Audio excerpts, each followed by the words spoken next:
Kumusta kayo mga ka-positive, no? At pagpasensyahan na ninyo, wala akong na-upload ngayon mga panahon na ito sapagkat ako'y naging busy. So, ito nga pala ang pinagkakabisihan ko ngayon. So, ito, panoorin nyo.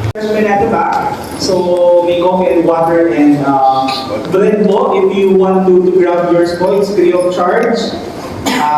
Feel free po na ma-enjoy po natin yung after. Nag-invite din kami talaga from our own database ng mga contractors, subcontractors. Nag-invite kami na Dami pala natin. Side para po mas maliwanagan Ano kaya? tayo sa ating mga discussions. Ayun po. So, kung may mga dala din po kayo ng mga company profile ng mga hard copy po, so pwede application process, like for the manpower, labor, materials. So what would be like the specific setup when it comes like Ay, tapos na. take out. Bibigyan na lang po namin yan sa inyo. Ano? Tapos na tayo. Pero isa lang talaga, ano ko dito, pre? Yung kape, yung kape. Dito ako sa tubig ako. Diba? So, tapos na yung ano namin. Kami na lang naiwan. Kape, daming kape. Para ako, baka man-nervous ako, pre. Nakakabahang pa. So, ayan mga ka-positive na panood ninyo, di ba?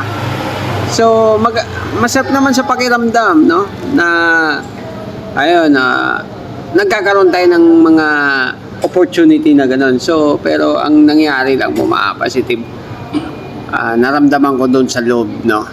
Na napakahirap pala talaga. So, una sa lahat, ang mga kasama namin ay mga mabibigating kumpanya na, pero ganun talaga ang buhay. So, kahit naramdaman ko yung mga positive, siyempre positive pa rin tayo, no? So, sana magtiwala sila sa amin. At napakalaking experience nun, di ba? Na bibigyan ka ng ganong makakasama mo yung mga ganong tao, mga ano, di ba?